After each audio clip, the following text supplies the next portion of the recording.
In spite of what the graduation speakers say every spring, our town's pretty average. It goes for our seats, too. Out of this class of 40, just because it is average, 2 of these boys and girls will spend some part of their lives in a mental institution. My job is to try to keep the people around here healthy, and most of them are. Of course, nobody's health is ever perfect. Jim Anderson has a bad ear. That doesn't keep him from playing on the football team. County champions last year, too. Frank White is nearsighted, but his glasses take care of that. Dorothy Westerly has a tooth that needs fixing, but she's in good health, I'd say. Mighty good health. They've all learned habits of good living that have helped them stay physically healthy. Habits of cleanliness, good diet, exercise, and rest. But there's another side to good health, and that's good mental health. Comes naturally to most people. Parents who are mentally healthy bring up their children to be mentally healthy, too. Take Tommy Clark there. He learned the first rule for good mental health a long time ago, about not bottling up his emotions. Now, when he works up a head of steam, he puts it to work in a useful way, instead of holding it inside. When you try to do that, it's bound to come out in some unpleasant way. Tommy learned that some years back, just after his younger brother was born. Come on, Jimmy. Have some. Come on. Tommy, eat your meat. You haven't eaten a bite all day. I declare I don't know what's got into you. You heard your mother, Thomas. Now do as she says. Finally, his folks sent him to see me. There wasn't anything physically wrong with him that I could find, so I began to talk with him. Losing weight, not sleeping. Now, what is it, son? Gosh, Dr. Martinson, this may sound kind of funny to you. No, it won't. I don't think my folks want me anymore. They're planning to get rid of me. What makes you think that, son? I heard them say so one night. They thought I was asleep. Ever since Jimmy was born, they... Well, it wasn't easy to prove to Tommy that he was wrong. As in so many cases like this, his parents were partly to blame. The new baby was taking more of their attention than they realized. I got a chance to talk to Tommy's mother about it, and it turned out that they'd been talking about sending Tommy to camp for the summer, and he'd misunderstood them. Well, we finally got it straightened out. But it taught Tommy a lesson that many people don't learn so quickly, about not bottling up his emotion. He learned that it could be easy to talk to his folks and that he didn't have to hide his love for them. Good night, Mom. Good night, Tommy. Well, that is quite a few years ago. Tom's graduating today. That number 1 rule for good mental health, don't bottle up your emotions, has helped him through many a tough spot.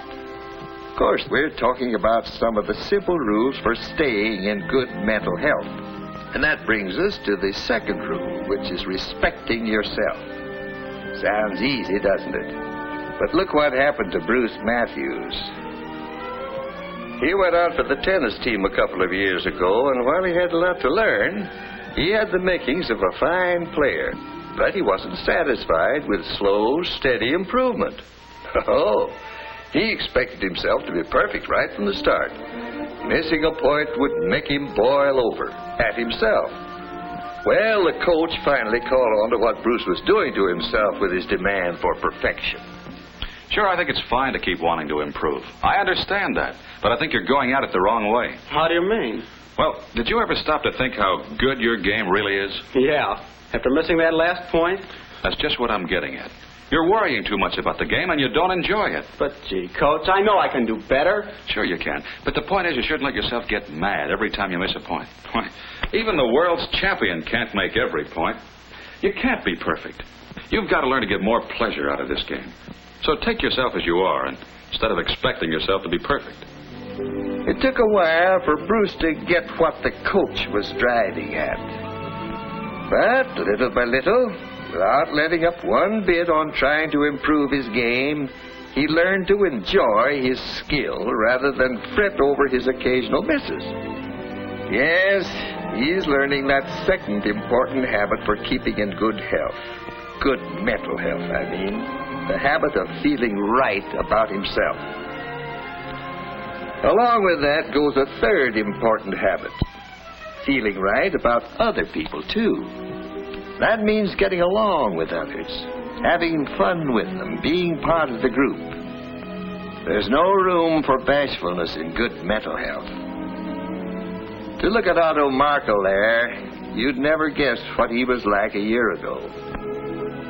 For some reason or other, he was convinced that people just didn't like him much. He never tried to make friends or to be one of the bunch. It was Miss Reinert who came to Otto's rescue. I think you'd enjoy getting into one of the school clubs. I don't know. I really don't have any time. I hear they're planning to organize a camera club. You could help with that. I'm not very good with my camera. I don't think they'd want me in the club. Of course they would. The more the better when you're organizing a club. Gosh, Miss Reinert. You're certainly doing well in chemistry, and that's important in photography. I don't know. Chemistry's different from photography. I think you'll find they'd welcome a good chemist like you in the camera club. But you'll have to do one thing. What's that? Offer to help. Do all you can to help get the club organized. Get some other students to join. Oh, I couldn't do that. Of course you can. And you'll find that they'll like you as much as you like them. I knew about Otto's problem because his parents had come to see me about the same thing. Of course, they had to share the responsibility for Otto's bashfulness. What do you mean, George? I don't quite get what you're driving at. No? Well, I'll tell you, Art. I've been watching you with that kid a long time. You're demanding too much from him. Nobody can be perfect, so don't ride him so hard. When he does something you don't like, remember he's a person in his own right. His way may be just as good as your way. I do think you've been hard on him at times, Arthur. Oh, but he doesn't toe the line the way he should. He has advantages I never had when I was a boy. He has an opportunity to amount to something. But let him do it his own way. You've got him feeling now he isn't as good as the next fella. That's why he hesitates to make friends. In Otto's case, as in many others I've known, talking with the parents was important in helping to get things straightened out. He's learning the third basic rule for good mental health: feeling right about other people. That means that in any normal group of people, there is a feeling of give and take. There's an interest in the group as a whole. There's no distrust or dislike of others just because they happen to be different. Well, there's one more rule for good mental health. And I see that Nancy's finally learned it well enough to get her diploma. That's the habit of doing something about a problem as soon as it comes up. Class dismissed. Gosh, what I don't know about the Civil War period. I haven't cracked a page in 2 weeks. I'm going to have to dig into this one, too. Come on over to my house tonight. Let's study it together. Oh, I just dread getting into it. Let's put it off till tomorrow. Well, all right. Tomorrow never came for Nancy. That quiz day found her completely unprepared. But Barbara had faced up to that quiz the day it was announced. Oh, Jay, I've been so worried about this exam, I just can't sleep. Oh, I hope I pass. There's no point in worrying about it now. Nancy not only had double trouble with that quiz, she had triple trouble. Before, during, and after. If she'd got busy just as soon as it was announced, instead of just worrying about it, it would have been a lot easier for her. Yes, the people around here are learning some of the basic rules for staying in good mental health. First rule is, don't bottle up your emotions like love, fear, anger. Express them naturally. Of course, emotions like anger have to be expressed with consideration for others. Above all, don't carry a grudge. Get it off your chest. The second rule is to respect your own abilities. Always try to improve, but remember that you're human. The third rule is to respect others. Treat them as friends. And finally, when a problem shows up, face it at once, calmly, reasonably, and honestly. And remember that one of the best rules for good mental health is talking out your troubles and problems with someone whose opinion you respect. Your parents, your family doctor, your school teacher or advisor. Your clergyman may be the right person to talk to on many things. Whoever it may be, talking is one of the best tonics there is for good mental health. Another good tonic is an interesting hobby. Gives you a way to relax, a chance to accomplish something you can be proud of.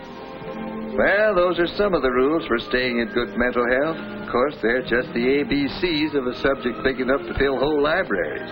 But as more and more folks get to know these ABCs and follow them, they're going to be able to look at a group like this someday and feel that they have a greater chance than ever for the kind of happy, useful life which will make our world a better place to live in.